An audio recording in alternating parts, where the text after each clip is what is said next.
Testing, testing.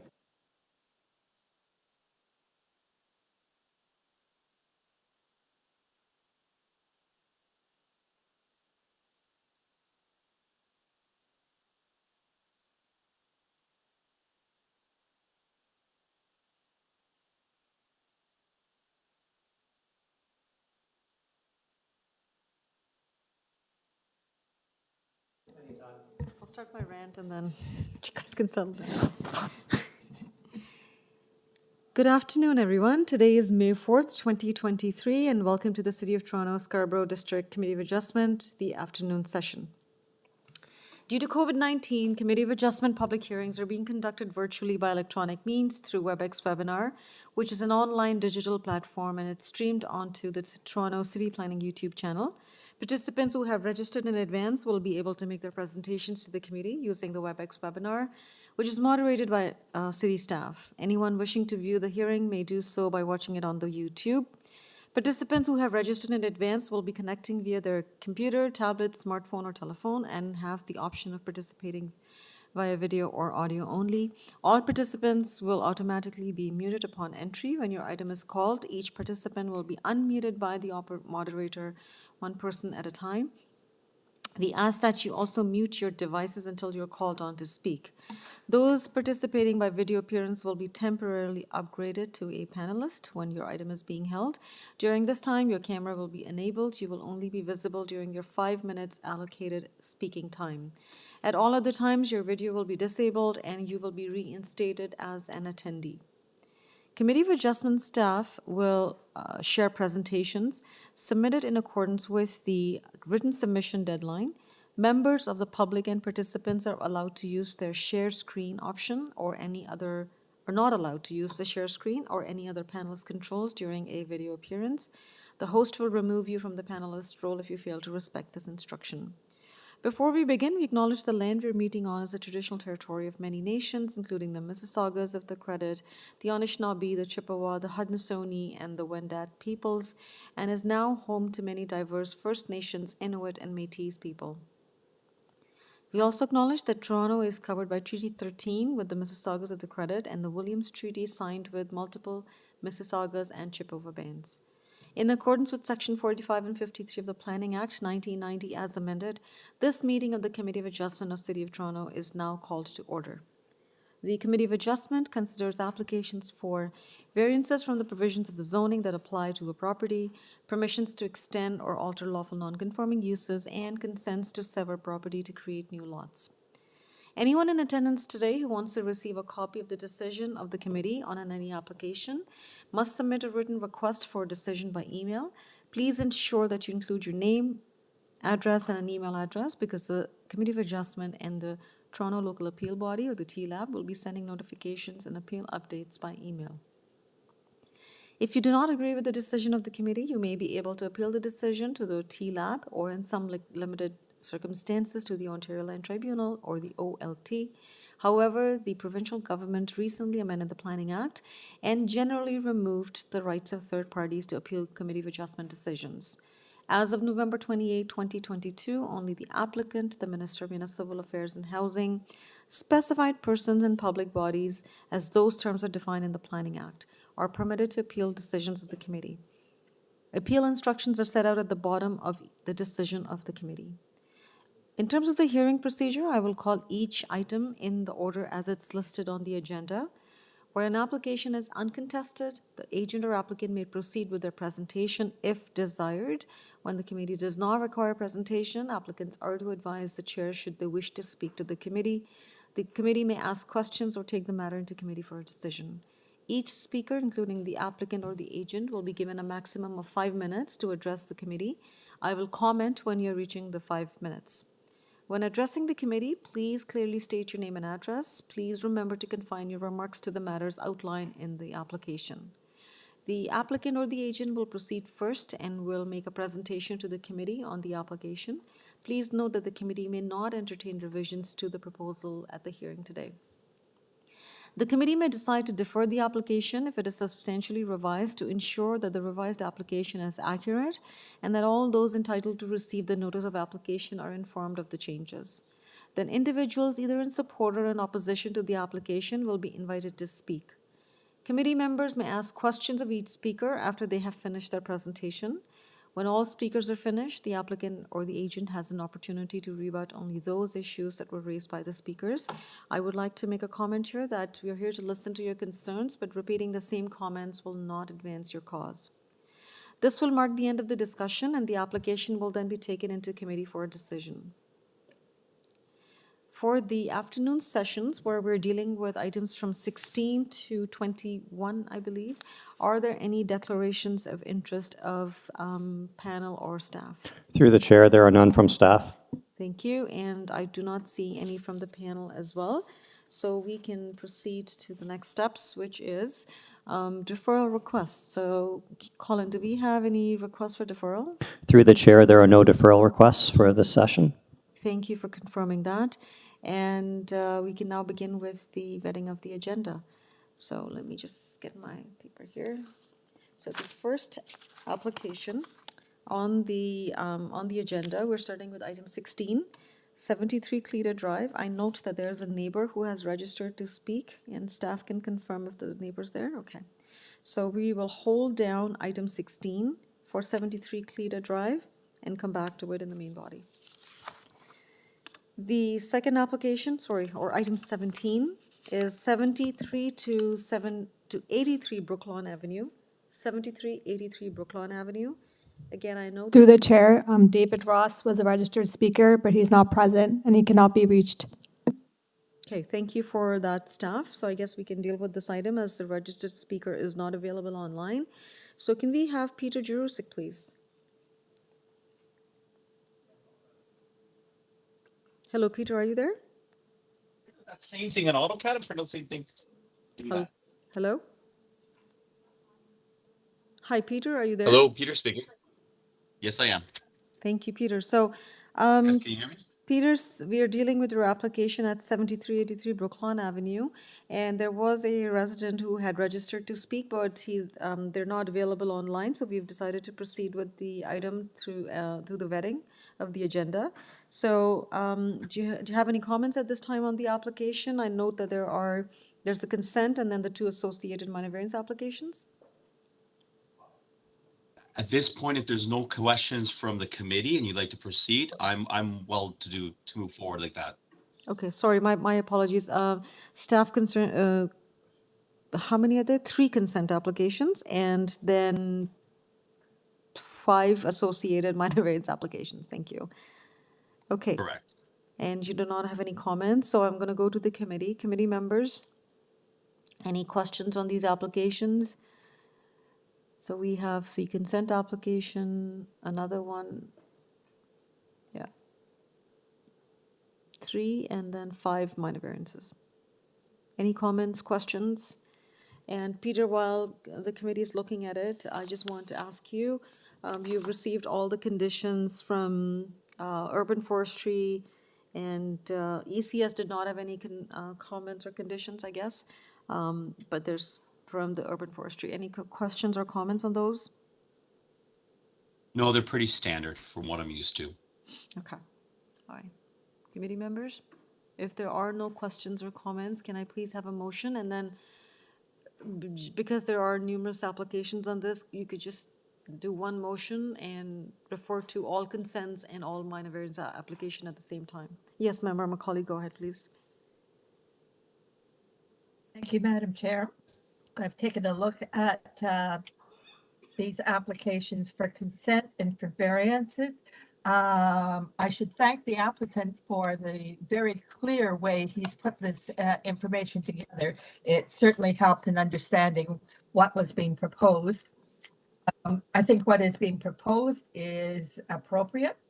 It meets the intent of the official plan and the zoning bylaw, and therefore I'm prepared to move approval of the consent application for 73, 81, and 83 BROOKLAWN, and the variance applications for the same property, subject to development engineering conditions and urban forestry conditions.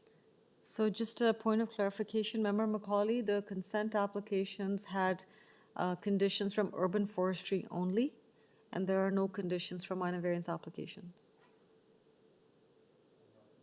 And no No, ECS. development engineering had stated there's no consent agreement required. It would just be the standard conditions. Yeah, the standards are, those are conditions, but no engineering conditions. Okay, so we have a motion Okay. on the floor to approve the consent application and the associated minor variance applications with the consents, of course, have the urban forestry conditions. May I have a seconder, please? Member Said, go ahead. Thank you, Madam Chair. I second the motion. Thank you. And all in favor of this motion? The motion carries unanimously and all the applications have been approved. Thank you very much for your time. Okay, the next item is item 18, and item 18 is for 14 ACLAND CRESCENT, and I note that there are several speakers who have registered to speak, so we will hold down item 18 for 14 ACLAND CRESCENT. Item 18 is being held. Item 19, 1 Linton Avenue. And I see. Through the chair, there is a registered speaker, Carolyn Smith, but she's not present and cannot be reached. Thank you for that. So I guess at this point, she was the only registered speaker, so we can proceed with the application for 1 Linton Avenue. Can we please have the applicant, Amy Shepherd?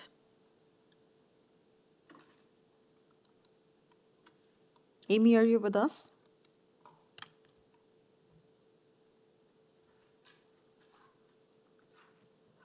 I am here, Amy Shepherd. Hello, Amy. Hello. I do have a short presentation to describe proposed consent and minor variance. So, Amy. Am I able to share my screen? No, so you're not able to share your screen. If you had submitted a presentation to staff by the deadline, they should be able to share that. But at this point, I would like to say that we are vetting the agenda, which means these are the application, we're dealing with the applications that don't need further discussion or anything. So if you wish to present, we can hold this down and come back to it. No, that's fine, thank you. Okay, so you want to proceed without the presentations unless the committee wants to see it and if they have any questions, okay? So committee members, do you have any questions or comments, or would you like to see a presentation at this point? Member Said? Just a clarification, Madam Chair. Are we taking item 19 and 20 together because they are same applications, or are we taking them separately? We're taking those separately or together, Through the chair, if you wish, it's the same applicant. right? You may wish to, although when you make a decision on it, I would suggest doing 2 separate motions. Okay, all right. So we can deal with those together. And Amy, just so that you know, we're dealing with both your items, item 19 and 20 together, for 1 Linton and 3 Linton together, okay? So, yes, Member Said, any further question on that? No? Okay. That was good to raise. Yes, Member McKay? Yes, Madam Chair. Just in connection with the first consent, just wanted the applicant to confirm. So we're going to sever into 2 lots as being requested, but we're going to build 2 semi-detached houses on these lots. Is that correct? Through you, Madam Chair, yes, so that it will be severed into 2, and there will be a semi-detached building that will contain 2 units in total, so 1 unit on each of the lots. Thank you. Okay. Okay, thank you for that question, Member McKay, and the response. If there are no questions, so Amy, as you saw, committee did not seek a presentation or have more questions, so we would like to proceed with the decision. Do you have any closing comment? No, thank you. I'm happy to answer any other questions, but please proceed. Okay, thank you. And I do note that we did receive your presentations and materials that you submitted with the application. So members of the committee, I now take the matter into committee. If there are no further questions or comments, could I please have a motion? And we're dealing with both 1 Linton Avenue and 3 Linton Avenue, but for the purposes of motion, you could do that as, you will have to do that as separate. But before I do, I just want to get confirmation from Amy. Amy, there are some comments, some conditions from urban forestry and engineering ECS. Have you had the chance to read them, and do you have any questions or concerns? Thank you, Madam Chair. Yes, my client and I have reviewed the comments and have no questions. They're quite standard and familiar with them, and we'll be able to execute those. Excellent. Okay, thank you. So committee, back to you. Are we ready with the motion? Member Macaulay, go ahead. Thank you, Madam Chair. For item 19, 1 Linden Avenue, I move approval of the consent application. And secondly, I move approval of the 2 variance applications that accompany the consent application, subject to development engineering conditions only. There's no urban forestry conditions. Okay, and just to clarify the conditions. Approval of consent and approval of the 2 variances. Okay, so just to clarify, the conditions were associated with the consent application only.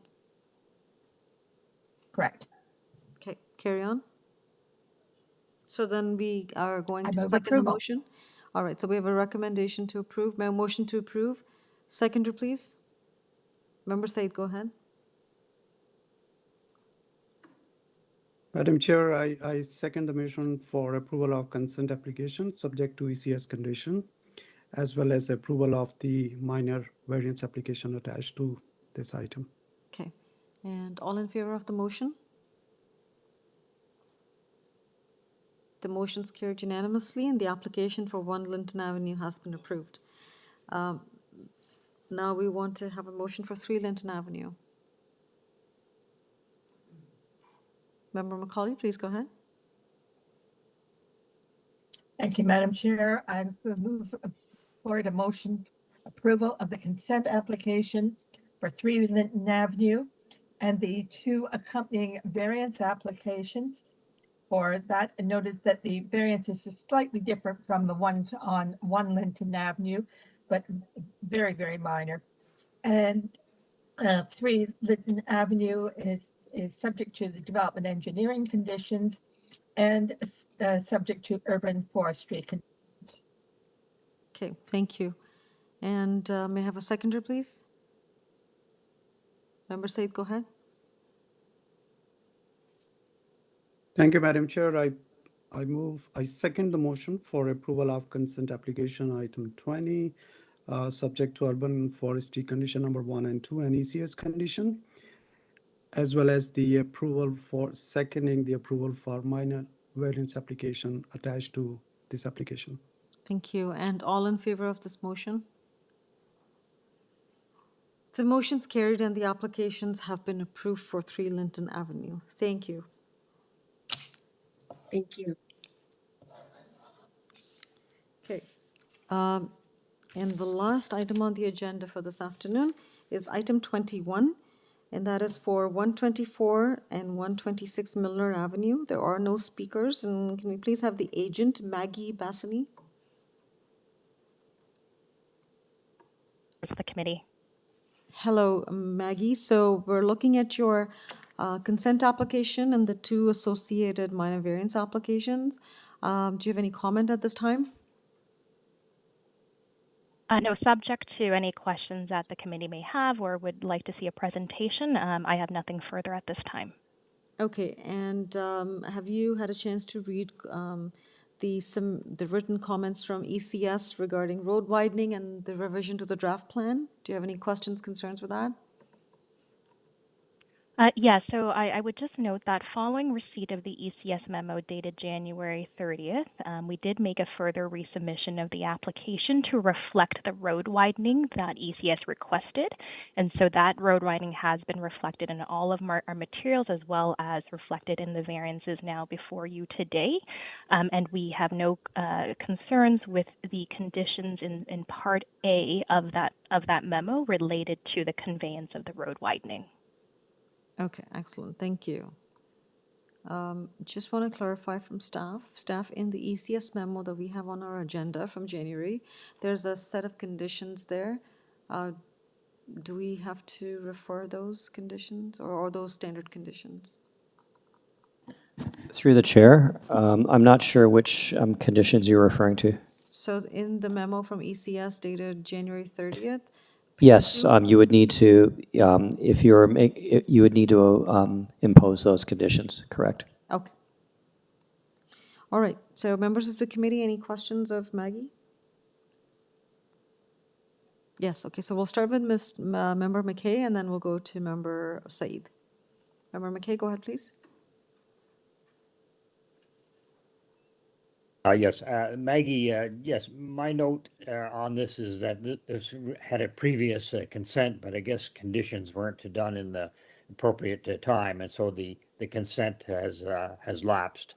And so I take it you're seeking to sever in the same manner as before. Is that right? That is correct. It's exactly the same severance that was previously approved by the committee in 2019, but under a previous ownership. So my client in 2019 did not own the site. The previous owner did not fulfill the conditions of consent, and the conditional approval lapsed, which is why it's prompted a new application at this time. Thank you. I understand. And yeah, it's good to see that there's a road widening coming to the city, and you've indicated your client, your applicant is okay with that. Correct. Thank you. Okay, thank you very much. Thanks, Madam Chair. You're welcome, thank you. Member Said, go ahead, please.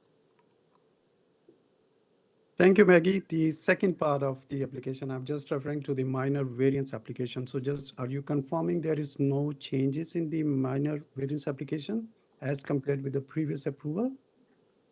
So previously, based on my understanding of the previous application, since I was not involved in that original application, I don't believe there were variances that were obtained at that time. And perhaps that owner may have decided to proceed differently, maybe get the variances afterwards. I can't explain why the previous owner may have approached it that way, but certainly in this application, we are trying to simply legalize the existing condition that is on the site today. And these variances are required simply as a result of the severance. And I'd also like to clarify that there is no proposed development or redevelopment or any changes to the existing site condition. It simply is to reflect what is there today. And I hope that answers your question. Thank you. That's helpful, Maggie. Okay, so if there are no further questions or comments, can we have a motion on this application? So again, going back to conditions, it's only the conditions of engineering, the ECS. Can I have a motion, please? Member Said, go ahead. Thank you, Madam Chair, and thank you, Maddie, for your clarifications. Madam Chair, I put forward motion for approval of consent application item 21, subject to the ECS conditions and the minor variance applications attached to that. Thank you, and may I have a seconder, please? Member Igor, please go ahead. Thank you, Madam Chair. I'll second that motion for approval. Thank you, and all in favor of this motion? The motion's carried unanimously and the application's been approved. Thank you. Okay, so that brings us to the end of the agenda for vetting, and just wanted to recap the matters that have been held. So item 16, item 18, that's it too.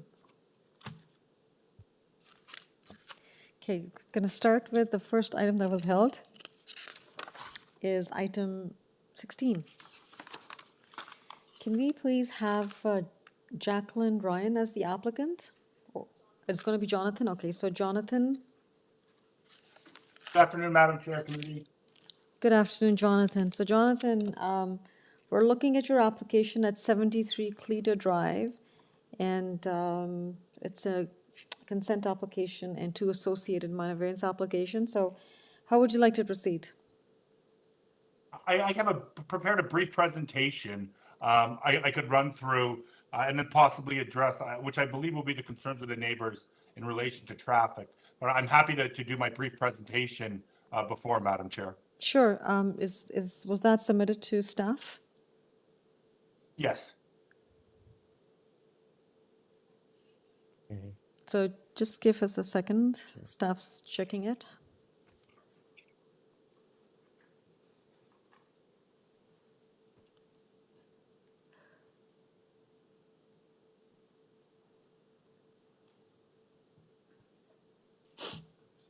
Just as they're doing that, Madam Chair, just to maybe review the application while we're doing that. Sure. This proposal, as you mentioned, is for consent.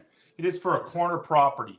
The only associated variances that are with this is a minimum lot frontage as well as a minimum lot area. There are no built form requests before you.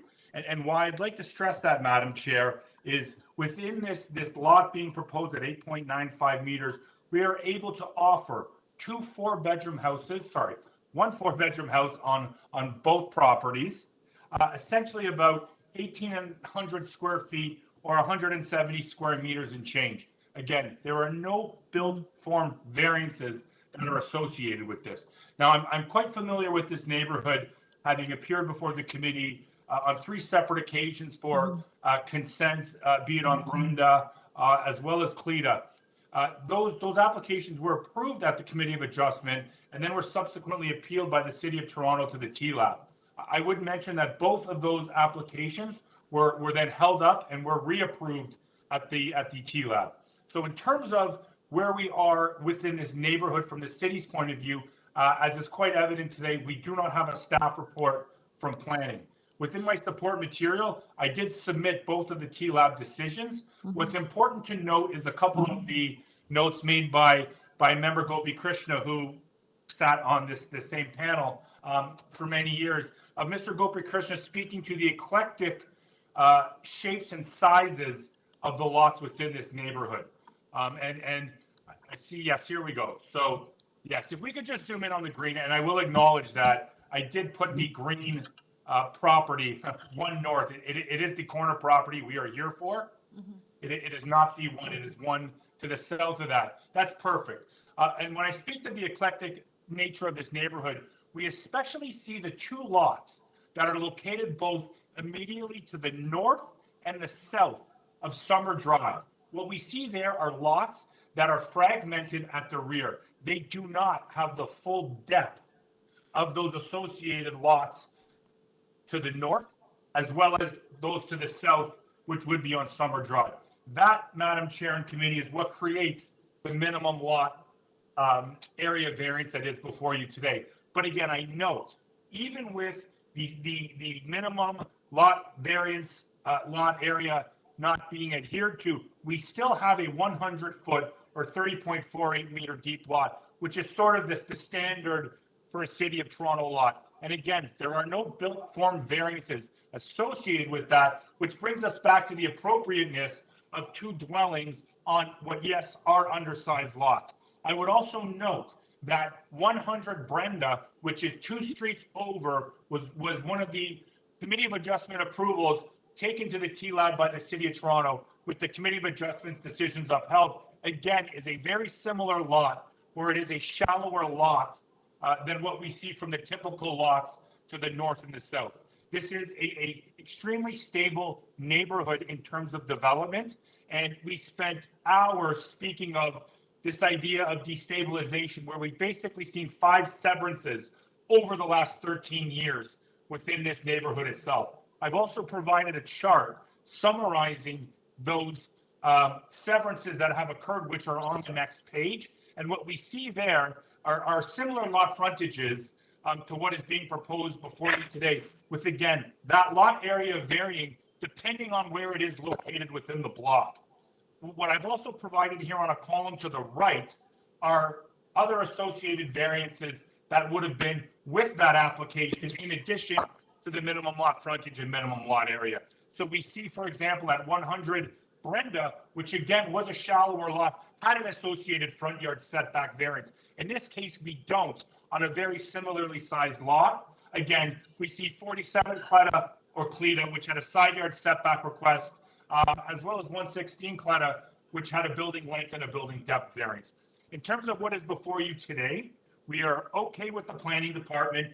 And now to circle back to the issues of safety and transit, and traffic. Yes, this is a corner property, but this is located on the northeast corner of the street. There is no stop sign in front of this dwelling because of the location of it. In fact, there isn't even a stop sign on Summer to the south. Additionally, if we were to go to the site plan, the proposed driveways are both located along the northern end of the site, which is again further from that corner, mitigating any issues that might arise from somebody coming in and out. And again, lastly, we again do not have a comment from transportation requesting a sightline analysis or anything like that. And wow, perfect on timing. Perfect. Thank you, Jonathan. You timed it really well. So, committee members, questions? Comments? Okay. Oh, yes, Member Macaulay, please go ahead. Thank you. And thank you, Jonathan, for that analysis. I didn't see that in our package, and it was one of my questions on 73 CLETA, but you've clearly shown that there are a number of lots that have a frontage of 8.95 meters in the area. So I'm satisfied with that. Jonathan, my question to you is that development engineering have raised the issue of the need for the city to have a corner rounding at the corner on the southern lot. And that corner rounding is not shown on the survey that has accompanied your application. I don't know whether you have provided a new survey showing that corner rounding, because presumably that would be a part that of that southern lot that has to be conveyed to the city. So you'd have really three parts to this consent application: part 1, part 2, and part 3, which is the corner rounding. Do you have a survey showing that new corner rounding?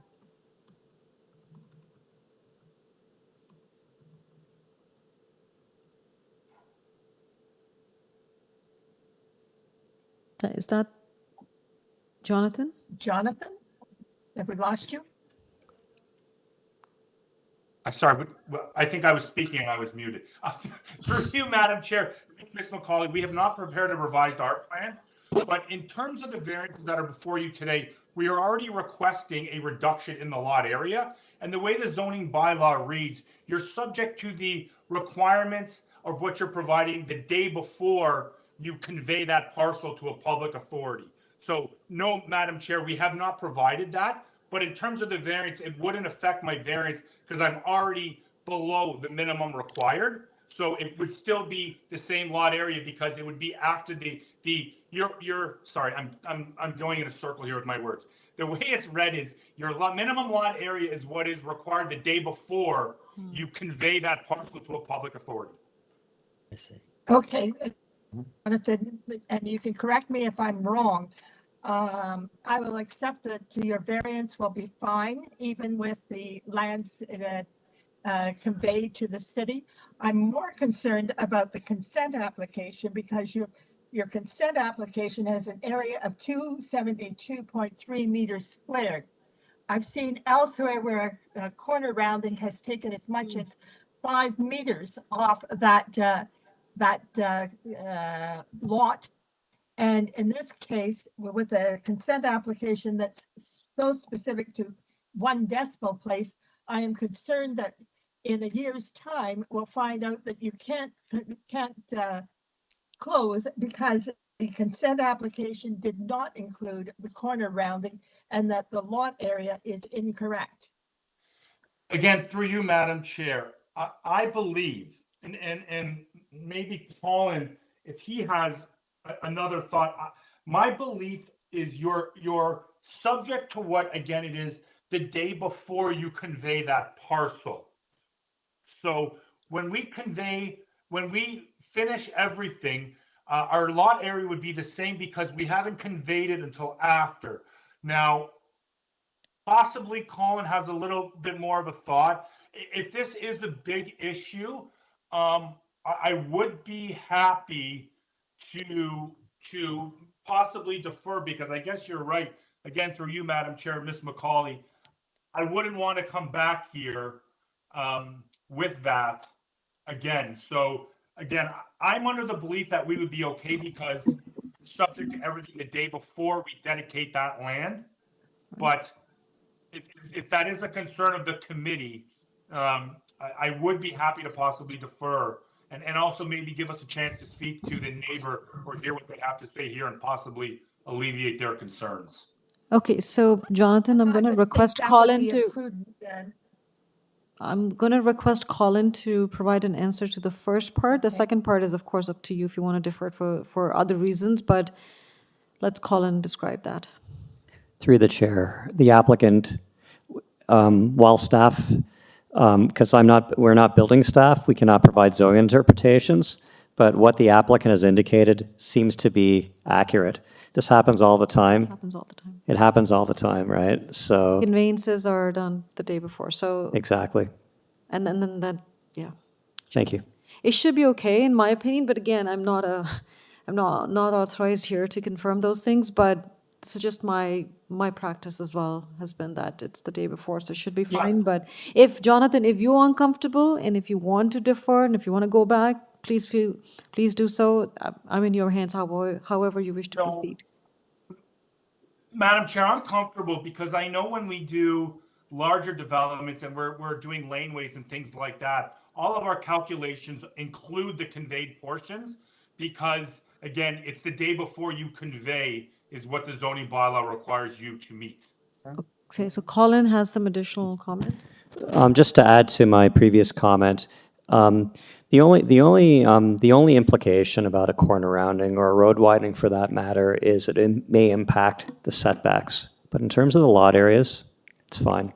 And the setbacks is not on the table today because there's no house being proposed and there's no variances, like there's no built form being proposed today. So the applicant would have to conform to the zoning as it relates to the future built form. So again, Jonathan, Member McCauley has raised, her thoughts. If you feel comfortable in moving today with as is, then we can proceed. Otherwise, you can defer and get the clarification. It's completely up to you. I am comfortable to move forward, Madam Chair. Perfect. Okay. So Member McCauley, again, going back to you, it's the applicant's responsibility now. If it does get affected, then we'd have to come back. The applicant is prepared to move forward. I don't have a problem with his variance application. I don't have a problem with the consent applications, but I certainly don't want to see him back a year from now if what he needs is 2 weeks to talk to a lawyer to make sure that he is correct and I'm wrong. Oh, please, Ms. McCauley, don't force me to talk to a lawyer about this. You're going to need a lawyer to do your conveyance anyway. I won't comment. Okay. All right. So on that note, I believe we have a neighbor that's waiting to be heard. So we're going to move on and speak with the neighbor. So neighbor is Judith Nancy Kivel. Hello, Judith. Are you with us? Yes. Yes, I am. Thank you very much for allowing me to participate. It's a real eye-opener to see how these things are done. We have the house sort of diagonally opposite across the internet section from 73 CLETA. I actually don't have any traffic concerns, but I do have noise concerns. And I'm not sure if this is the appropriate venue to raise them, but I'm just wondering about any possible noise abatement measures that could be taken during construction, and particularly asking the workers not to blare loud music. So that's my main concern as someone who lives here and would like to enjoy her backyard this summer. That's a very valid point, Judith. I can't help you, the committee can't help you with the noise, but we can certainly, I'm sure Jonathan would be able to respond to that. But I really want to know if you have any concerns with the proposed consent. No, it's simply, and in fact, I'm all for housing density. People need houses. I would just like some peace and quiet at mine. So some guidance on how best to achieve that while allowing Jonathan to build 2 new houses. Excellent. That's music to my ear as a planner. Thank you very much. We certainly want the density.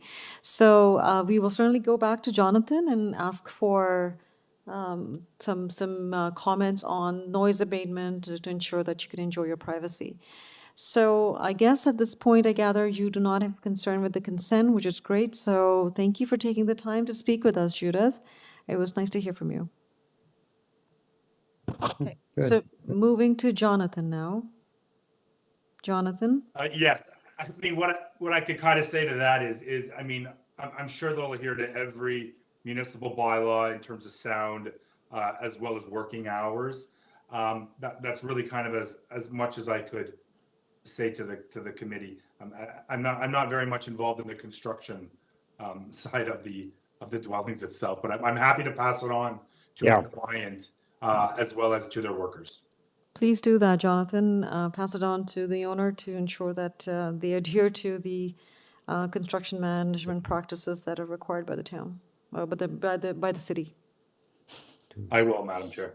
Thank you. So on that, I think that was the only neighbor who had registered to speak, so we can stay with Jonathan. So Jonathan, any closing remarks? And before you go, are there conditions that you have to agree to? There are. There are, Madam Chair, and we're okay with all of them. So you're aware of all of them and you have no concerns. So just for record, it's urban forestry condition number 3. And of course, ECS surrounding and the revision to the draft plan, and that's about it. Okay, and then you will have the standard conditions of consent. So committee members, I take the matter into committee now. Member Said, go ahead. Thank you, Madam Chair. I will just wanted to give my comments on that. Although we do favor more houses and all that, but keeping looking into the street view and the location of this development, which is a corner plot, very beautiful street, and these 2 houses are coming at the corner plot. Relatively, these are going to be small houses. Although it's not in a build, we don't have any variances for that. I'm just looking into future. At this point, when the consent application is talking about the lot coverage, lot area, it's already deficient, more than There's no lot close to coverage. 100. Member Said, there's no lot coverage. It's the lot area. size. Lot area. Yeah, lot area. Lot- Yeah. Lot area. My apologize for that. Yeah, it's the lot area which is deficient. As the requirement is 464 square meter, and now it's the proposed one is 272. It's a big difference. So that is my concern. I believe these are this is going to be short lots and may not be appropriate, especially in this area when I don't see there are big houses, green trees there. And I'm also thinking about setting a precedent. If this is the start point there, tomorrow we may see many these kind of applications where the lot sizes are not appropriate. So that's my comments. But Member Said, I want to draw your attention to the lot fabric that's there. If you look at the lots within sort of the bigger neighborhood perspective, it's an eclectic mix of a variety of sizes of lots and configuration of lots. If staff can pull up the map or the lot fabric map that was submitted, that clearly shows that regeneration in the area has begun, and that there are existing lots of varying sizes and shapes and configurations. Looking at this map, there are deep lots, there are shallow lots, there are square lots, there's like a variety of lot sizes. And if you compare it with and then there are the deeper lots too, but the ones fronting Summer Hill, if you look at it, it's going to be more or less in line with, in terms of the frontage, with the ones on CLETA Drive. Maybe a little shallower because there's another lot on Summer Hill, fronting Summer Hill, but it's going to kind of be in line. So if you're on CLETA Drive itself, the lot frontages would be sort of similar. So that's your character already there. That's your character. It's not going to be too different from what exists in terms of the character. The lot areas are already eclectic, in my opinion, at least in my observation. It's already a big mix. And if anywhere, I think that's where these are because think about this, Member Said, and again, I have to put my planning hat on sometimes when I'm reviewing these things, is that if you look at this property, if it's left the way it is, this is underutilization of the site. And it kind of goes against the intent of, again, our test here is to look at the tests of the Planning Act and the appropriateness of this from land division perspective under Section 51. But if you look at it, if the lands are not subdivided and allow for more opportunities to develop, this piece of property will stay that forever as an underutilized property. So having one big house, and that's a pretty large footprint, as I can see on the map here for the existing house. So just picture this, there's going to be 2 lots and 2 smaller houses, and then perhaps a little less footprint. That's how I'm seeing it as a planner, and this is just my comment to your thoughts.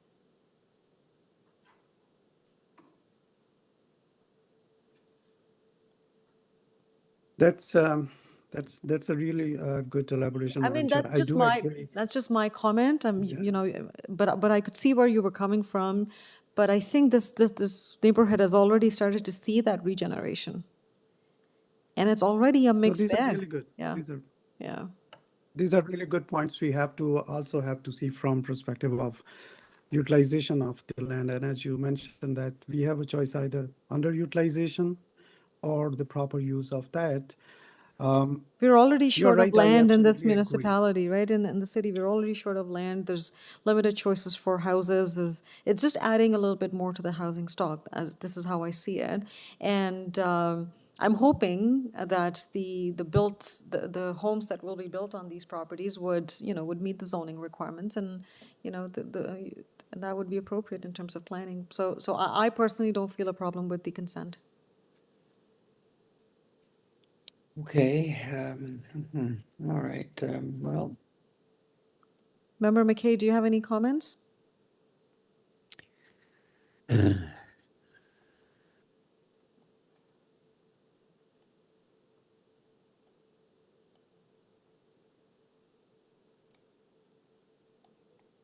He's muted. Member McKay, you're muted now. We could hear you, but now you're muted. Sorry, yes. I don't think I can add anything, Madam Chair. I don't happen to know this particular area and street in Scarborough, so it's difficult to say, what the lotting pattern is like.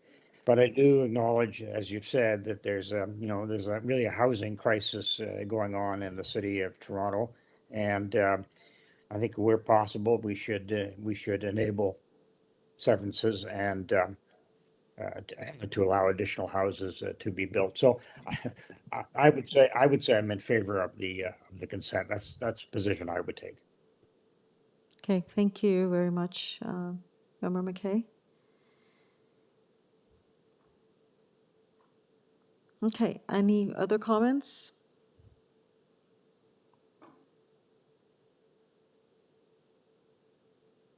I see none. Okay, all right. If there are no further comments, can I please have a motion on this application? And remember, there are conditions of urban forestry and ECS for the consent application, and then there are the two associated minor variance application for the lot area and lot frontage. And there was one more, yes.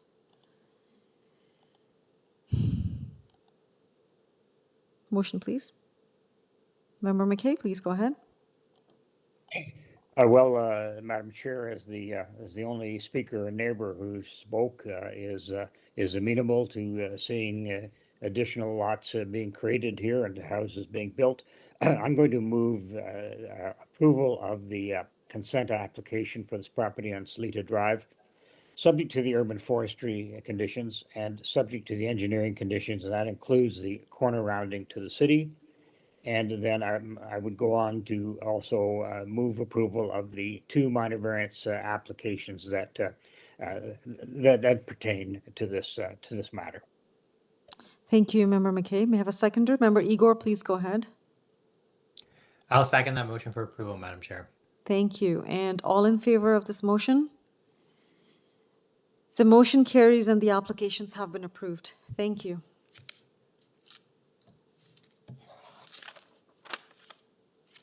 So moving to the next item that was held, and that is item 18.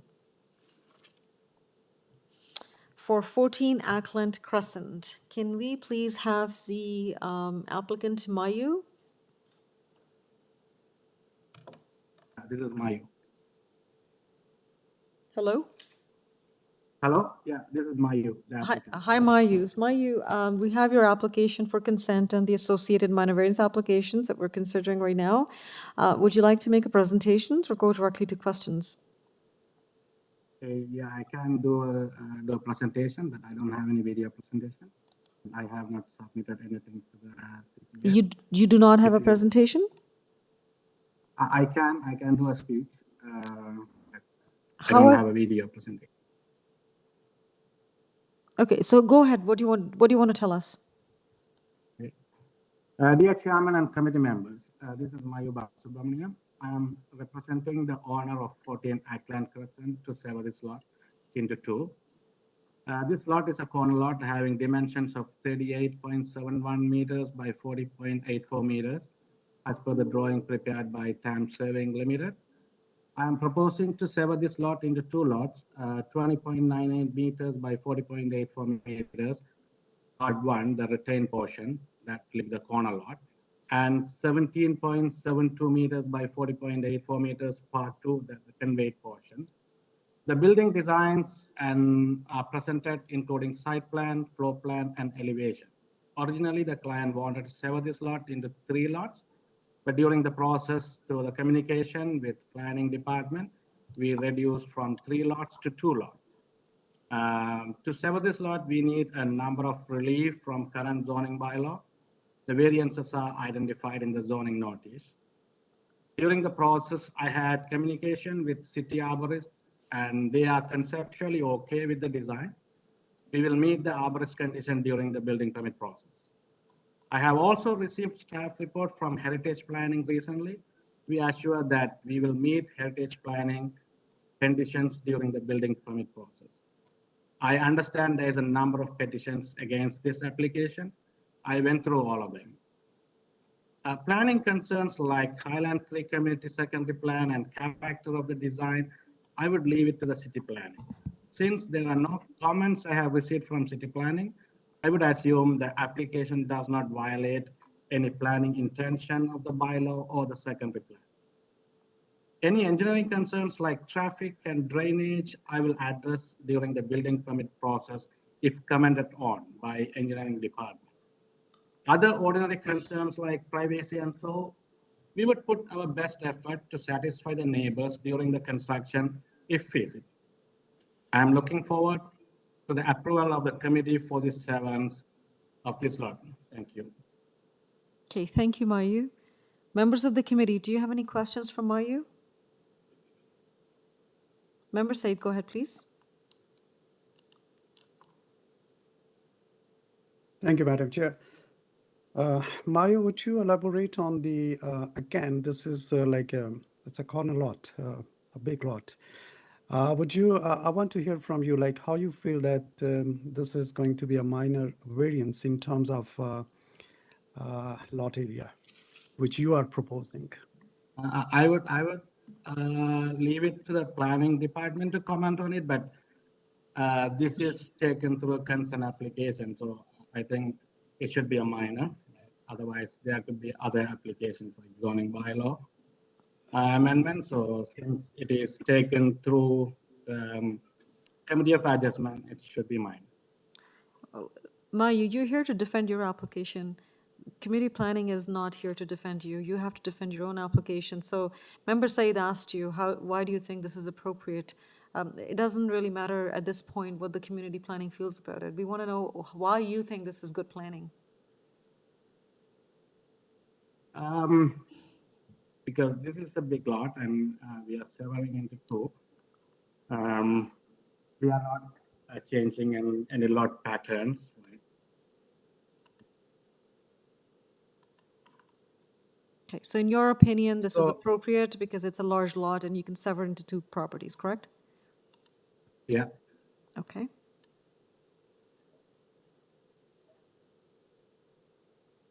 Member Said, does that satisfy you, or is there a follow-up question?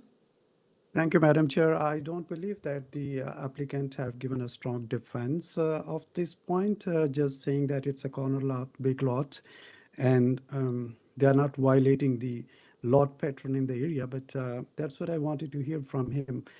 On what grounds, on what studies, what survey you have done, based on that you are saying that you are not disturbing the lot pattern in the area? Well, I'm not a planner, so it has been circulated to the city planning, and I have not received any comment from city planning.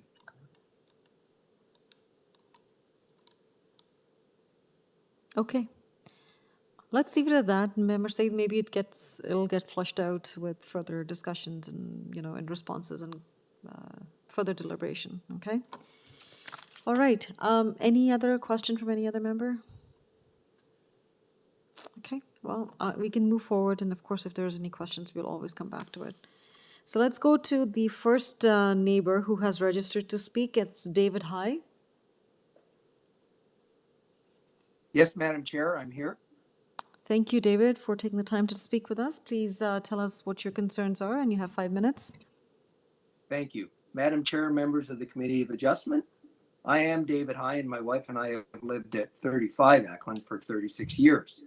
Ackland is a small dead-end street of 16 homes on very large lots. There are no sidewalks and no curbs. We have drainage ditches and a dead end at our driveway. We are fortunate to call this home an idyllic country setting, as many of the other speakers will attest to. My letter of objection is number 17, contains 2 black and white photos of the typical bungalows directly to the east of 14 Ackland, including our own. My presentation today is to oppose the severing of the lot and the construction of 2 large homes, very tall and closely positioned dwellings.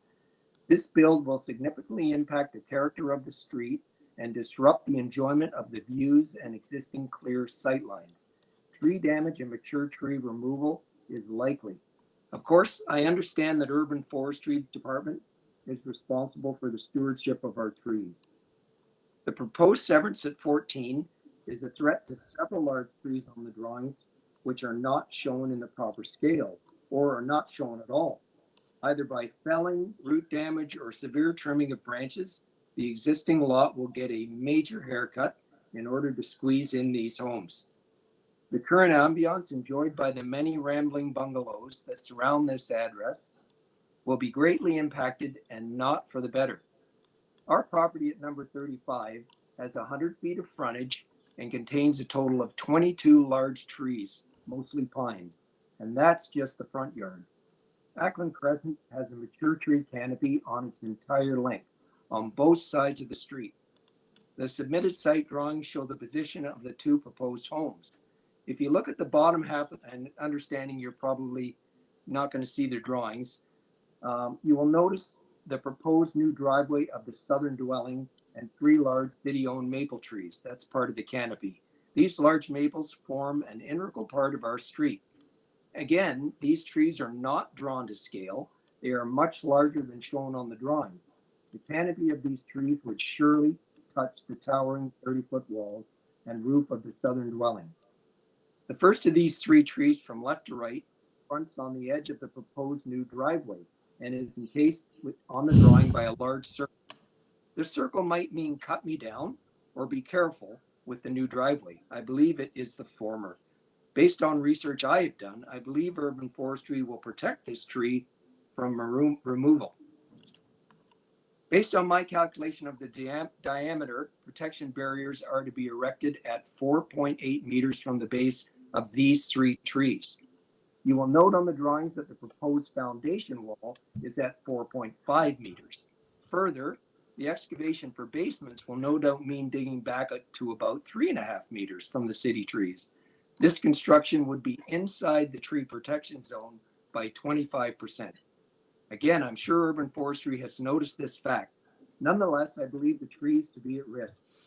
My conclusion is that severing the lot into 2 parcels leads to a proposed foundation wall too close to these stately old trees.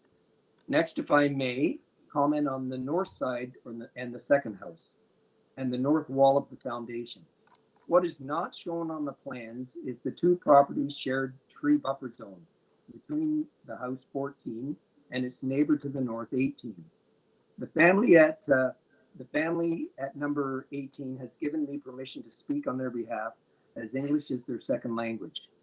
This buffer zone is approximately 7 meters wide and contains a variety of types of trees and bush. You can view a picture of this tree area on the letter of objection number 14. I'm not sure if that can be brought up, but on letter of objection 14, you'll see this buffer zone that's not even on the drawings. The joint property line of the 2 properties is amongst the trees. The north foundation wall of the proposed house shows on the plan at 1.2 meters from the property line. Many trees within the buffer zone will be removed or root damaged to accommodate the digging out of the foundation. The owners of 18 Ackland are very concerned about tree damage and privacy loss from the proposed northern dwellings, close proximity within the tree buffer zone.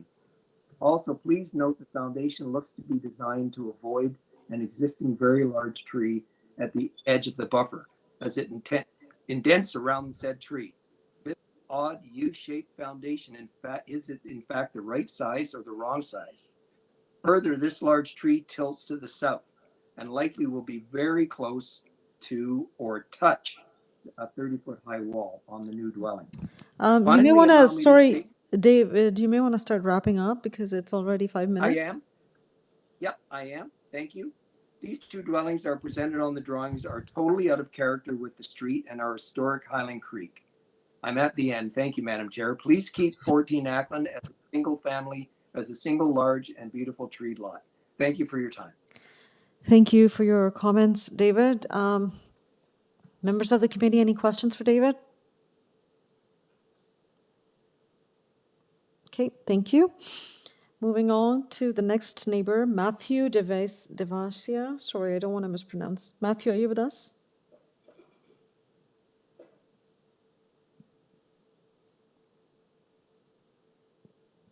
Matthew, can you speak, please?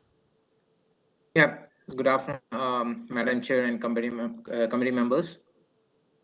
Yes, Matthew, please go ahead, and you have 5 minutes. All right.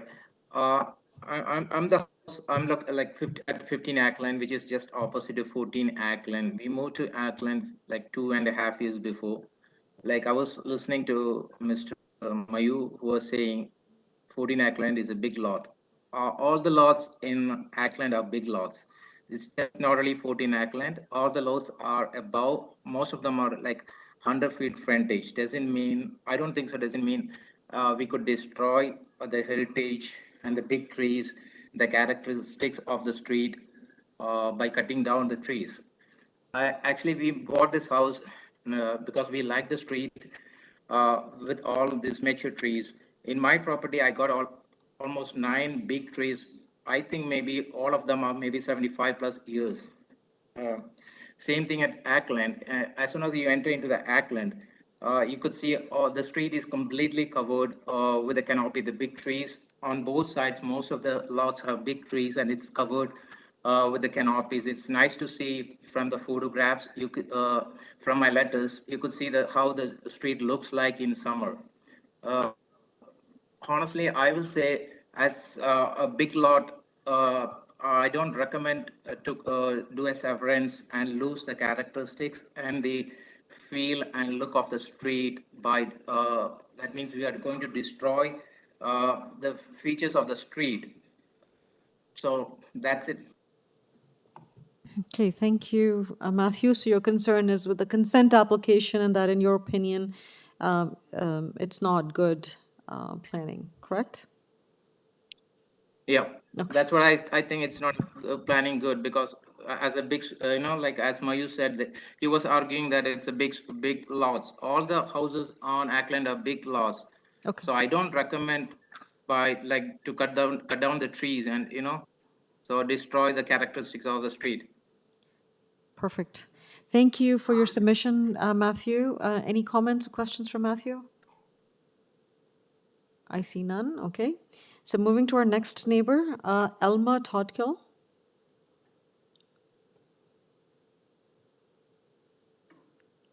Hello? Yes, Elma. Okay. So, Madam Chairman and committee members, thank you very much for listening to my remarks. We, the homeowners of ACLAND Crescent, oppose the severing of the lot at 14 ACLAND. We've put together a petition, and 20 residents of the street representing 13 of the houses have signed the petition against severing of this lot. We live on a very old dead-end street. The land was formerly owned by the ACLAND family, and one of the current residents has been here for 61 years. We've been here for 47. Most of the houses on our street are bungalows. There's parkland on the east side of ACLAND, and each house is different, but basically set back equally from the road with large front lots on 75-foot or wider lots. Lots of mature trees, as you've already heard. The Highland Creek Secondary Plan has designated ACLAND, along with Deepdene, Bramber, and Derrick, which are adjacent streets, as large lots. There is a map that has been sent in that accompanies part of the secondary plan showing this. So we're afraid also that a severance would be the end of having our large lots, and dividing the lot on at 14 ACLAND would be creating two very large homes that aren't going to fit in with the character of the street. I'm not sure, and in my mind, I would not think that these are minor variances. The letter was received from Mayu by the owners on the street back in March, and he states that the lot pattern is similar and does not deviate from the established pattern that has been established. Well, I think that it greatly deviates from the established pattern. On the smaller house, the minimum frontage of the lot, they've cut in half. The minimum lot area will be less than half of what is the allowed size by bylaw. The minimum floor space is increased. The maximum wall height is increased. The minimum front yard landscaping is decreased, and the width of the driveway is greatly increased.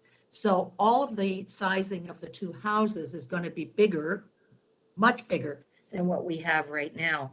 One of my biggest concerns, and if you looked at the map previously, is the setback. All of our houses are set back quite a bit from the street and have a very wide front yard.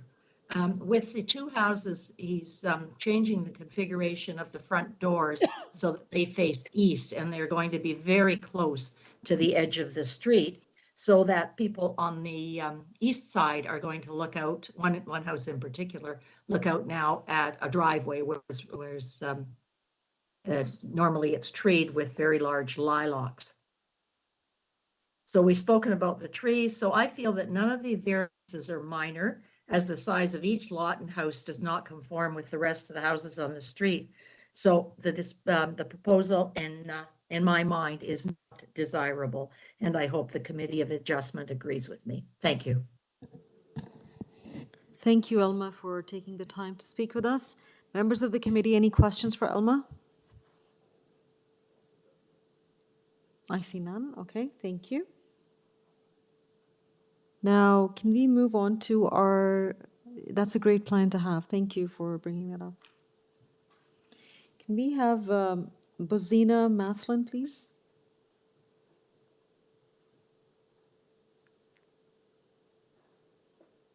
Hello, Bozina. Hello. Hi there. I'm here. Thank you. Hello. Okay, good afternoon to everybody.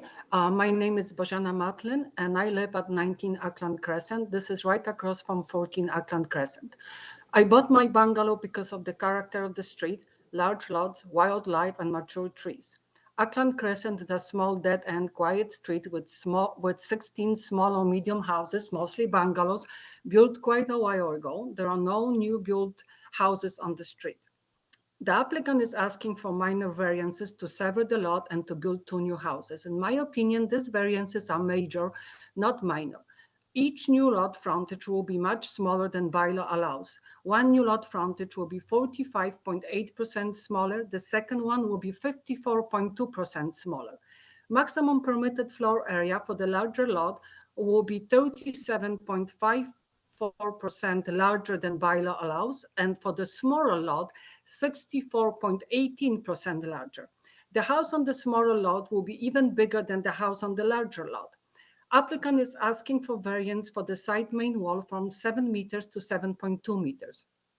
For the house on the smaller lot, applicant is asking for additional 3 variances. Front yard landscaping to be 3% smaller than the bylaw allows.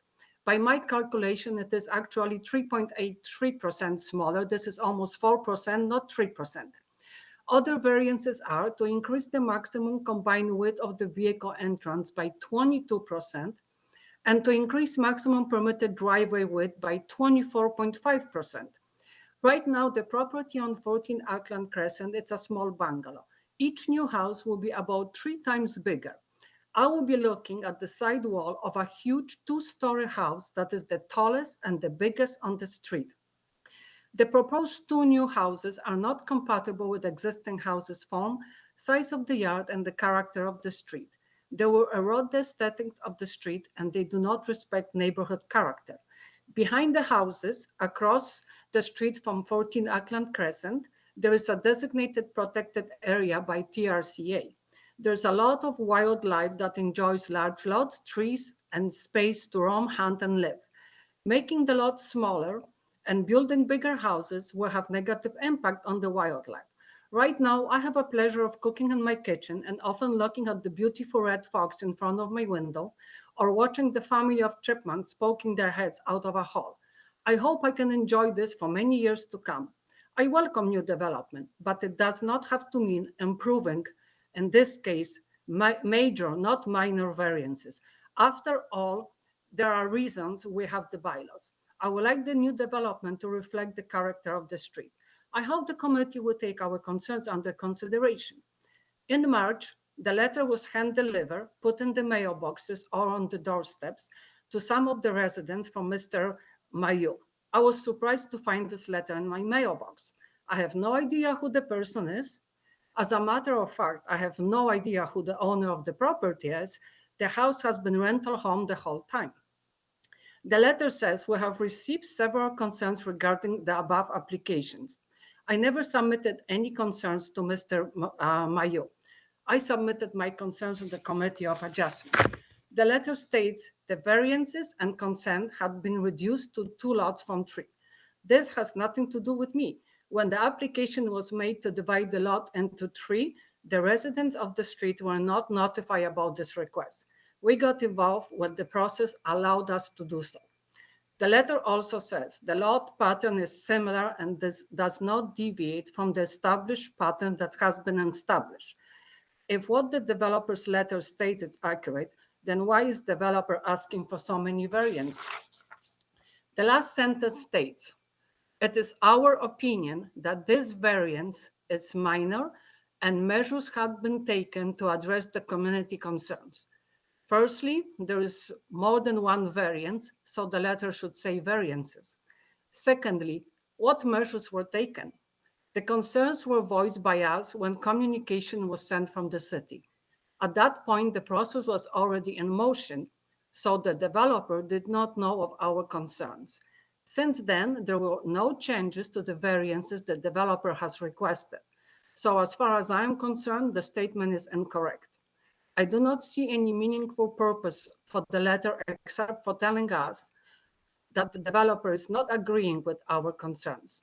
I find this being disrespectful to me as a resident of the street and disrespectful to the process as a whole. Thank you very much for allowing me to speak today. Thank you, Bozena, for your submission today.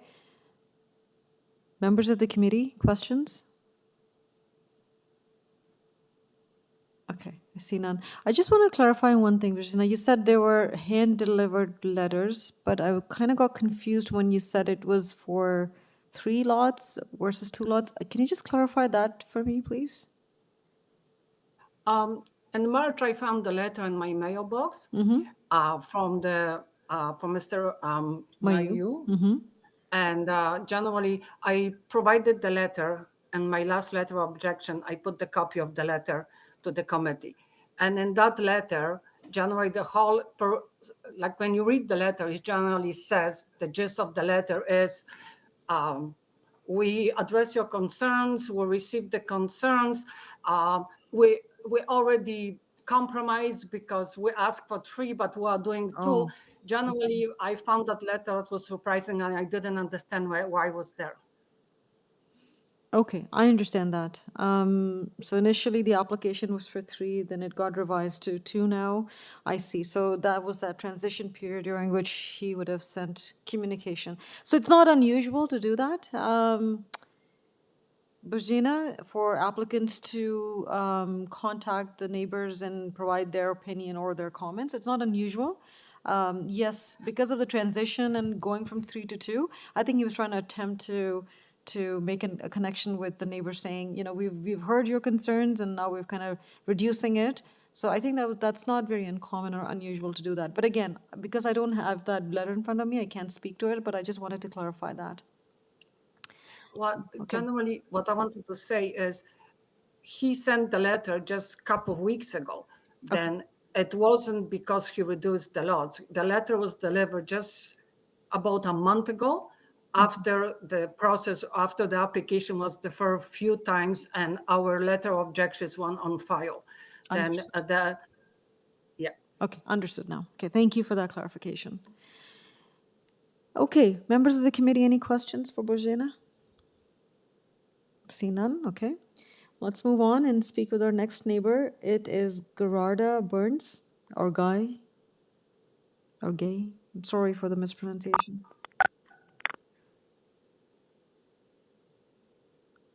Hello? Hello? Yes, please go ahead. Okay. My name is Gerarda Burns. I have lived on 31 ACLAND now for 23 years. My home, a bungalow, is directly located on a 98-foot lot across the street of 14 ACLAND Crescent. My neighbors and I are not against progress. At least half of us have improved, renovated, and invested in our homes, but well within the character of the street and are keeping their properties in great shape. In my opinion, the variances are not minor, and as the previous speaker already addressed them, I won't again. The ratio of home to lot, I believe, are well beyond the zoning bylaws. In addition, these builds will drastically change the character of the street. I believe that in the planning of Highland Creek, this is to be a large lot street. Is it really desirable to add one more single home with the drastic changes this creates to the street? As pointed out by many of my neighbors, we have many large trees, also on 14 ACLAND Crescent. All of our neighbors are very concerned to lose the trees with the dramatic setbacks changes with these builds. I expect a microclimate change for the lots directly located next and across to 14 ACLAND Crescent. For example, grass and greenery cools, and many of it will disappear. Or like I mean, say much grass will disappear. Many of us have received awards for our gardens. We are a large lot street, and all have been working very hard to keep it in shape. There are concerns in regards of the water runoff management. We have no sidewalks or boulevards, but ditches and culverts. Presently, there are no windows overlooking my front yard and porch. Children can ride their bikes safely. There are no concerns of corners without a view. With building a home close to the street and corner, it takes away my view all the way to Deepdene. The tall houses will take away my sunsets. The change in light and temperature will affect my garden. The view of a large green lot will be replaced by 2 tall houses with many windows and a large car park. I certainly hope that the committee will take care of our neighborhood, keep it safe, protect the spacing, density, views, form, and character. Why destroy the character of the street? Why is there the need for bylaws, our safety net, to be broken? The change might set an unprecedented rule for the future, and all our big lots might be divided up into small ones. Thank you for listening to me. Thank you for coming and speaking with us today. Members of the committee, any questions for the speaker? I see none. Okay. All right. We move on and we will speak to our last speaker on this application, Andrea David and Shay Claire. Hello, thank you, Madam Chair and the committee members for your audience. My name is Shay Claire. I live at 12 ACLAND with my wife and 2 children. In respecting the time of the committee and attendees, I would like to rely on our written submissions regarding these applications where I made submissions on loss of sunlight, privacy, among other things, including trees. I should at the outset mention that I'm by no means opposed to development, but surely this must be done within the character of the community. I've lived in various neighborhoods in Toronto. I love the city, and of course, there's a personal bias, but this is a very unique street in Scarborough. Okay, ultimately, there is always space to build someplace, but it should be done where appropriate to build, and it should obviously be in line with the test set out through policy. One important consideration being that the character of the neighborhood.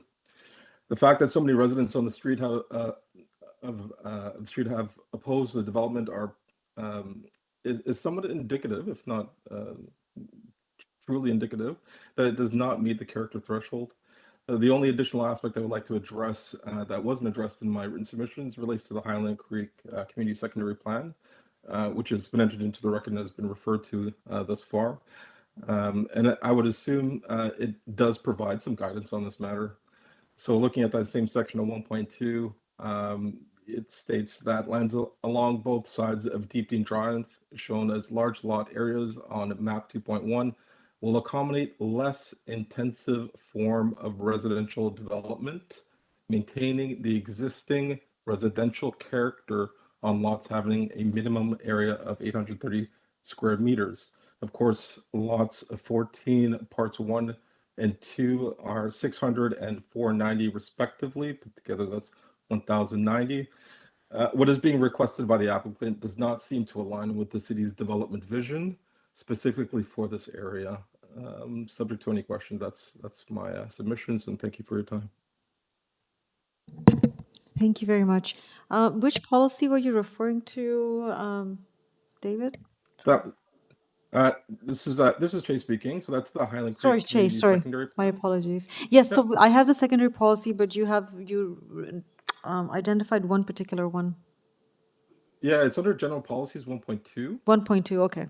Okay, I have that in front Yeah, of me. you'll see it start with the neighborhoods is the beginning of that paragraph.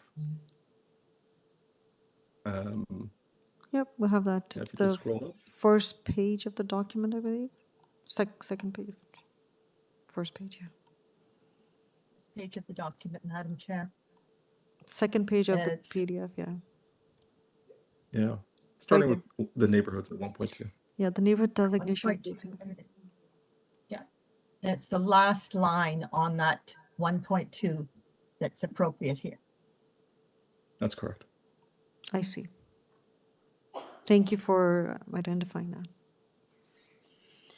Okay, any questions for Che? Yes, Member Said, go ahead, please. Thank you, Madam Chair, and thank you, Chair, for your comments on this development. I'm just asking this question because you are the next door neighbor. Although this is a very short street and everybody comments are very important, but you are the next door neighbor to that. Have you ever spoken to? Tell me about your communication with the applicant, and have you ever get a chance to discuss about like bringing 2 new houses? They are beautiful houses and adding values, or about the lot size? Have you ever spoken on that? There has never been any communications or consultations from the applicant.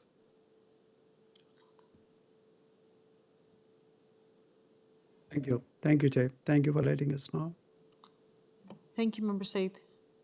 Any further questions? Member Macaulay, go ahead, please. I don't have a question. I would like to make some comments. Are we at that stage yet? Not yet, Member Macaulay. We're going to go back to Mayu, Okay. the applicant, and then definitely you'll have the opportunity to provide your comments. Okay, so I guess this was the last resident who had registered, so we'll go back to Mayu now. Mayu? Hello? Yes, Mayu. So you heard all the speakers, and all speakers have concerns with the proposed consent or the creation of 2 lots. How would you like to respond to it, please? This is mostly about character and secondary plan. I have circulated my proposal to the city, and it has been circulated to the city planning. I haven't heard anything back from city planning. So I would think it doesn't violate any intention of the zoning bylaw or the secondary plan. Okay. Anything else that you would like to add?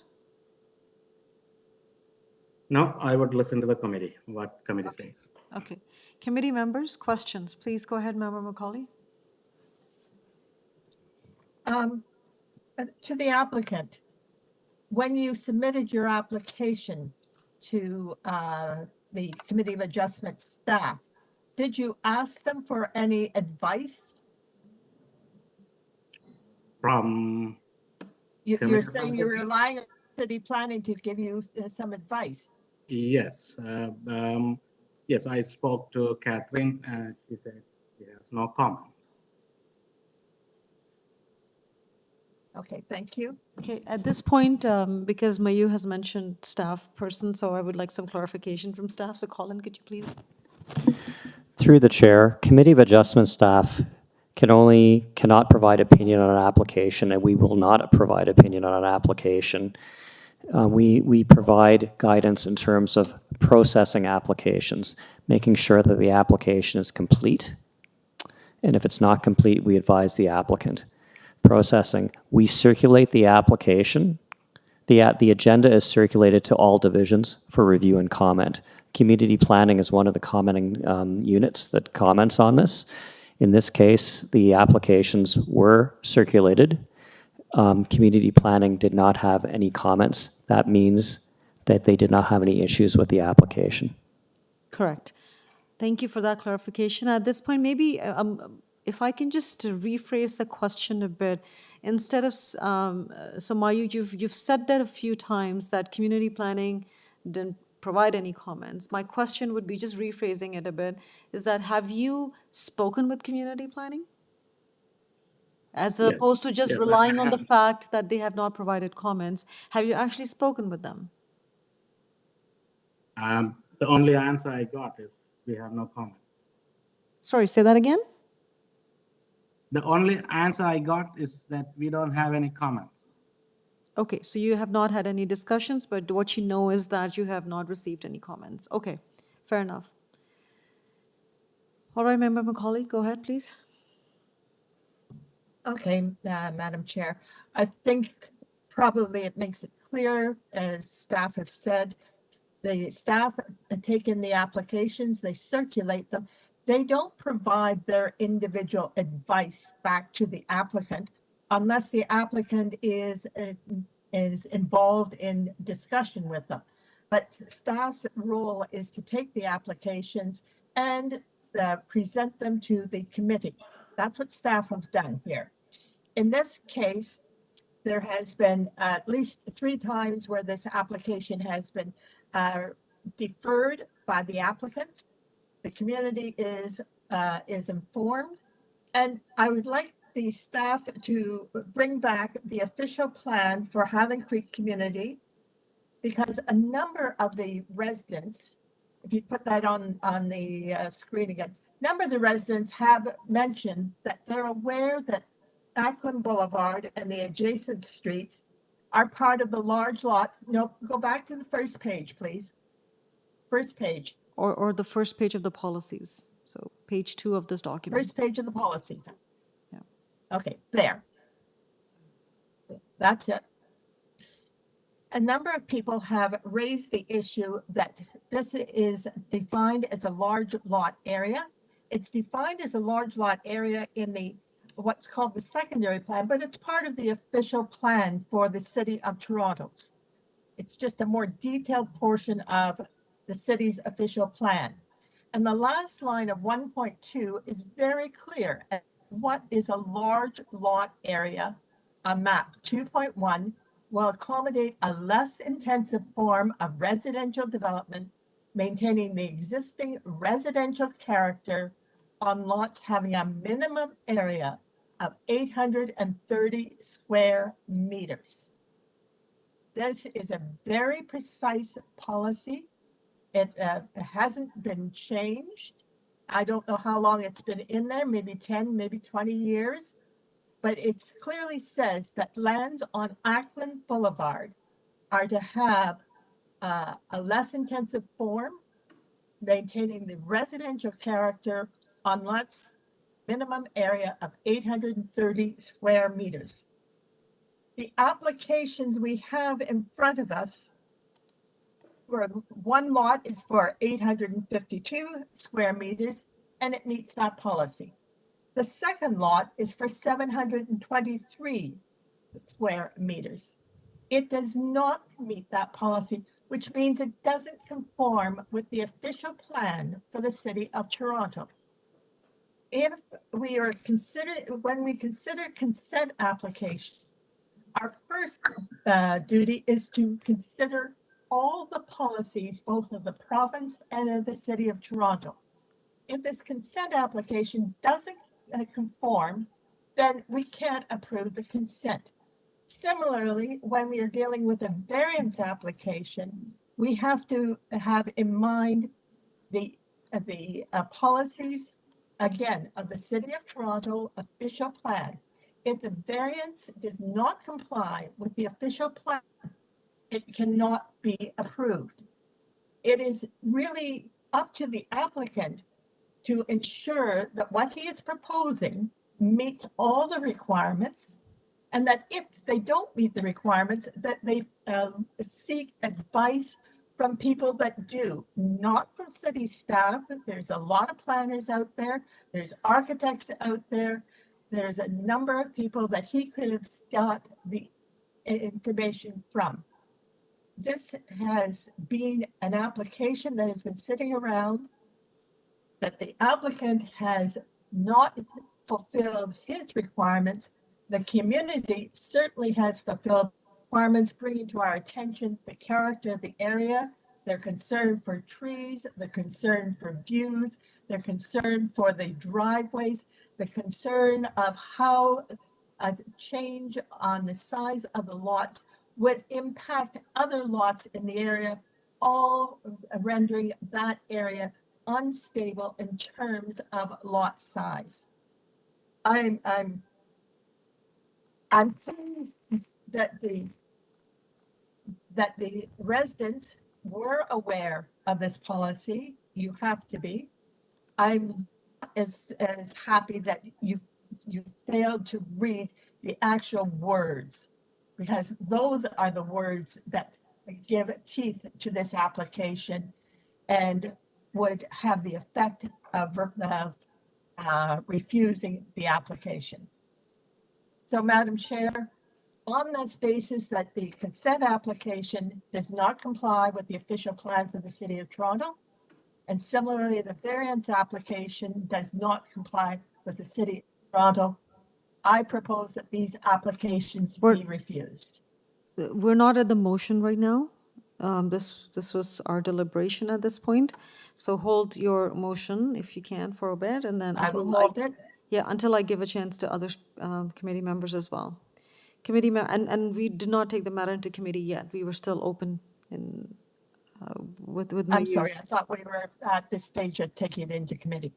No. We've heard all the comments, everyone, and the rebuttal. So, Member Igor, you had your hand up. Please go ahead. Thank you, Madam Chair. I'm just wondering if the applicant can tell us what efforts he's made in regards to hearing out the concerns from residences. It seems that this application came to committee back in January, so it's been several months. So I'm just wondering, in that time period, what has been done to reach out to residents to remedy any sort of issues that have been brought up, or overall anything that the applicant has done in regards to all the concerns we've heard today? I tried to reach out the counselor. I received no response, and it's a lot of residents. So I sent my letter and delivered to all of the residents, but nobody got back to me to talk about it.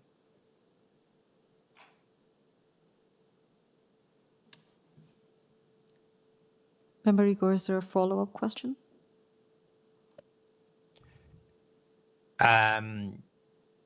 No, thank you, Madam Chair. Thank you. Other committee members, any questions? The matter's still on the floor. We haven't taken it into committee yet, so just want to ask Member Said and Member Gary if you have any questions of Mayu.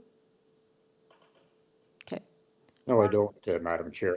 I've been prepared to speak when we take it into session. Yeah. Okay, perfect. So Mayu, we are going to take we're going to take the matter into committee now. Any closing remarks? No, I will listen to the comment. Okay, so no closing remarks. So now I take the matter into committee. We can definitely deliberate amongst ourselves. So please go ahead, Member Gary. Thanks, Madam Chair. Well, I'm sort of asking myself who has made the more compelling case, more compelling planning case for these applications, and I find that it's on the objectors that have made the key points. I think they've made a good argument about the character of the area, and I would adopt Member Macaulay's idea and motion.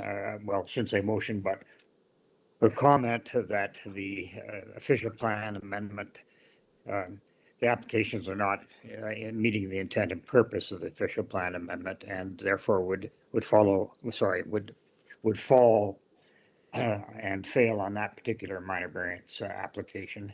So those are my thoughts, and my conclusion that I can't support the application. Thank you. Okay, thank you, Member Gary. Member Said, go ahead. Thank you, Madam Chair. And I would like to thank Member N for elaborating on the policy.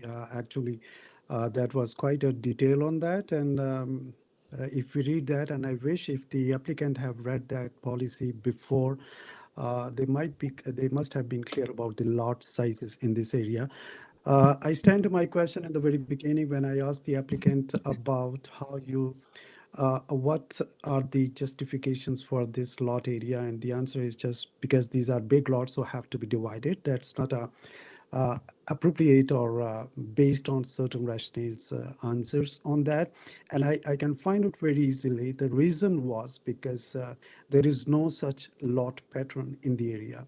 So all the lots are big, and this was going to be a totally different lot size and taking away the character of the street. Now, talking about reality on the grounds, beside that policies, yes, the street is very short. All lots are big. It's mature trees there, and no sidewalks. And with all those things, uh, whatever the justifications are for a new housing or additional housings are there, Madam Chair, I will say if we focus on this street and the character of the street, I am not in a position to support this consent application. So I will say that the committee should be considering it like not to accept this application. Thank you. Okay, thank you for those comments, and I would also echo all my panel members' comments and just want to add 2 cents here. I think in this particular instance, again, as a planner, I feel, we're all about density and infill development and intensification. But in this very instance, I think the city has clearly outlined their vision and objective for this area through the secondary plan policies that we have before us today that we have looked into. And it clearly, this particular policy 1.2 speaks to this pocket of land or area, and it has 2 tests built within this policy. One is that it's less intensive form of residential development, maintaining the existing residential character. And of course, we can argue upon what that character is, but there's that reference to existing character and less intensive form of development. And of course, it also establishes a minimum area of 830 square meters. One can argue this is a policy, but based on what we have before us in the minor variance applications, one of the lots is far away from this number. So again, when we're applying official plan policies, we do have that margin sometimes of a little bit of percentage plus minus because it's a policy, it's not a bylaw. But even if you apply that, I think one of the lot area is far apart from this particular number that's established in the secondary plan. So in this particular instance, I do believe that this proposed development is not in keeping with the intent of the policies from a lot fabric perspective and for the purposes of lot configuration. And of course, it certainly fails the test of official plan as it relates to the lot area. So I concur with my fellow colleagues here. So on that note, I know Member Macaulay, you were prepared to put forward a motion. If you wish, please go ahead. Through the chair, I believe Member Samarzik had put up his hand. I apologize for that. I'm sorry. No worries, Madam Chair. It'll just be a moment. I was just going to agree with the rest of my colleagues. I just also wanted to say, I think the justification rationale that was made by the applicant wasn't strong enough, in my opinion. And I think that maybe there could have been reasons to justify what was being proposed, but I don't think they were there and they didn't persuade me. And I think that was really missing from the overall application. So I agree with all the points that have been made before me. Thank you for that. I echo your comments as well. Okay, on that note, coming back to Member Macaulay, please go ahead. Okay, Madam Chair, if we're ready for Yes, please. a motion, Yes, please. I propose that the consent application for 18 Auckland Crescent be refused based on the fact that it does not comply with the official plan for the area. Is not suitable. And I similarly recommend that the variances also be refused. They, again, do not comply with the official plan. Okay. May I have a seconder, please? Member Said, go ahead. Thank you, Madam Chair. I second the motion for refusal of this application. All in favor of this motion? The motion's carried and the application has been refused. Thank you to everyone who took their time to speak with us today. And I believe that brings us to the end of the agenda. And on that note, any other business? Through the chair, there are none. I may have a business. I'm just saying. Member Gary, go ahead. Well, I just wanted to say to Igor, thanks for helping us out and congratulations on your new position and all matters accessible. Good luck. Thank you all. It was a joy working with all of you, as well as the staff within the Committee of Adjustment, Colin and everyone else, and all of you individually. I learned lots. So yeah, thank you for allowing me to be part of this journey and experience with you. And hopefully our paths cross again in the future. Thank you, Igor, and thank you, Member McKay, for reminding me at least. Igor, it was a pleasure working with you. I learned a lot from you. You'll be missed. Hopefully we can work together again. Thank you so much for your time with us. Okay, if there is no other business on the agenda, can I have a motion to adjourn the meeting? It's 3:15. It's not very often that we get this. Member Macaulay, go ahead. I move that we adjourn the meeting. Thank you. And Member Gary seconds the motion. All in favor, the I'll meeting is second the adjourned. motion. Thank you. Meeting's adjourned and see you next month on June 1st. It is? Okay, thank you. Have a good night, everyone. Thank you. Thank you. Prime Thank you. office. Good night. Yeah. Good night.